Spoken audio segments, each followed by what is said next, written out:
tekrar ölçümlerimiz. Tekrar ölçümlerimizde biz sonraki ölçümümüzde verdiğiniz yağ oranına bakmamız için cihazda sizi bir değerlendireceğiz.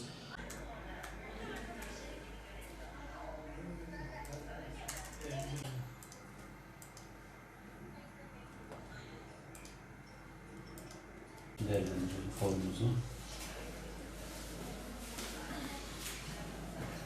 Ramazan orucunun birçok faydası vardır. Bunlardan birincisi vücudumuzdaki insülin direncini düşürür.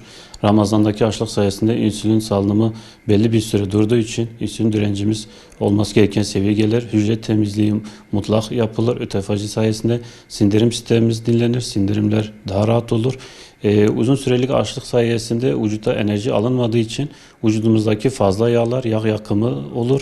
Bu şekilde sağlıklı bir şekilde kilo kaybı da olur. Protein kas kaybı olmadığından dolayı vücut sağlıklı bir şekilde kilo verir ve beyin sağlığımız için de orucun bu açlık süresi destekleyici olacaktır. Sindirim sisteminin belli bir süre dinlenmesini sağlar oruç süresindeki açlık süresi. Bu şekilde vücut daha sağlıklı bir yapıya oluşacaktır. Son yıllarda yapılan birçok araştırma var. Bunlar hepsi birbirini desteklemekte. İlk olarak temel en çok desteklenen sistem de ötofaji. Ötofaji nedir? Vücuttaki zararlı antioksidanların, hücrede biriken atıkların uzun süreçli açlık sayesinde bunların dışarı atılımı sağlanmış olur. Böylece vücut kendini yeniler, zararlı atıklardan vücut kurtulmuş olur. Bu da oruç sayesinde, Ramazan sayesinde olmaktadır. Oruç bağışıklık sistemini güçlendirir. Bunu nasıl yapar? Bunun birçok faydası yapılan araştırmalarla zaten desteklenmiştir. Vücudumuzdaki zararlı antioksidanların dışarı atılması sayesinde vücut daha sağlıklı bir yapıya ulaşır.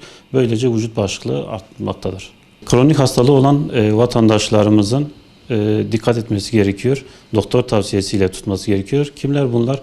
İnsülin kullanan hastalar, kalp yetmezliği olanlar, hipertansiyonu yüksek olanlar, 70 yaş üstü olan vatandaşlarımız, psikiyatri sorunu olan vatandaşlarımız, bunlar mutlaka doktor kontrolünde tutması gerekiyor. Ramazan ayını güzel değerlendirelim. Ramazan ayı hem sağlığımız için hem dini vecibemiz için gerekli olan bir şey. Hani bunu kullanırken hem sağlığımızdan olmayalım hem de güzel bir şekilde Ramazanımızı geçirelim.